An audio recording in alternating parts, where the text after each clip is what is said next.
6వ తేదీన జరిగిన ఈసెట్ ప్రవేశ పరీక్షల ఫలితాల్లో జీవీఆర్ కోచింగ్ సెంటర్ విద్యార్థులు అత్యుత్తమ ర్యాంకులు సాధించినట్లు ఆ సంస్థ డైరెక్టర్ తురక వీరయ్య తెలిపారు.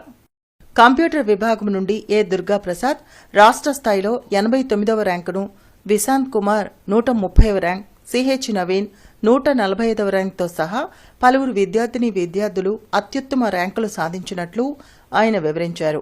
ఉత్తమ ర్యాంకులు సాధించిన విద్యార్థులకు ఈ సందర్భంగా అభినందన కార్యక్రమాన్ని నిర్వహించారు. ఈ కార్యక్రమంలో జీవీఆర్ కోచింగ్ సెంటర్ అధ్యాపకులు B Amaladas, Anand, Srikanth, Ankammarao, Peringipuram shine coaching centre director Turaka Prasadarao, సిబ్బంది మరియు విద్యార్థులు పాల్గొన్నారు.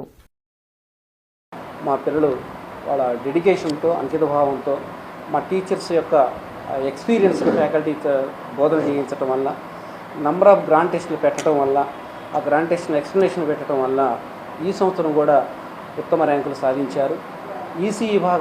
సిఎస్ఈ విభాగం నుంచి ఏ దుర్గాప్రసాద్ అనే అతను 145 మార్కులతో 89వ ర్యాంకును, అలానే విశాంత్ 130వ ర్యాంకును, నవీను 145వ ర్యాంకును, ఆర్యన్ రాజేష్ 264వ ర్యాంకును, అదేవిధంగా నేహ 696, ఆ తర్వాత సాయి స్వప్న 798వ ర్యాంకు, ఆ తర్వాత కావ్య 847వ ర్యాంకుని సిఎస్ఈ విభాగం నుంచి తీసుకురావడం జరిగింది.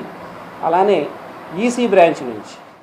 సో నేను ఇప్పుడు 89 ర్యాంక్ కొట్టడానికి మన వెనకాల చాలామంది సపోర్టివ్గా ఉంటారు. వాళ్ళలో ఫస్ట్ మా మదర్ అనురాధ, ఇంకా మా ఫాదర్ రమేష్, ఇంకా నేను ఇక్కడ కోచింగ్ తీసుకున్న జీవీఆర్ ఇన్స్టిట్యూట్లో జీవీఆర్ సార్కి చాలా థ్యాంక్స్. నా ఈసెట్ 2025 జరిగిన రిజల్ట్స్లో నాకు ర్యాంక్ 696 వచ్చింది. జీవీఆర్లో నేను కోచింగ్ తీసుకున్నాను. వీరయ్య సార్ గారు డైరెక్టర్, ఇక్కడ ఫ్యాకల్టీ అనేవాళ్ళు వాళ్ళ కృషితో మమ్మల్ని బాగా చదివించి ఎగ్జామ్స్ పెట్టి వాళ్ళు టెస్టులు పెట్టడం వల్ల మనం బాగా రాసి బాగా ప్రాక్టీస్ అయ్యి లాస్ట్లో గ్రాండ్ టెస్ట్ కూడా పెట్టారు. ఆ గ్రాండ్ టెస్ట్లో వచ్చిన మార్క్సే మాకు లాస్ట్ ఈసెట్ రిజల్ట్స్ కూడా యాడ్ అయ్యి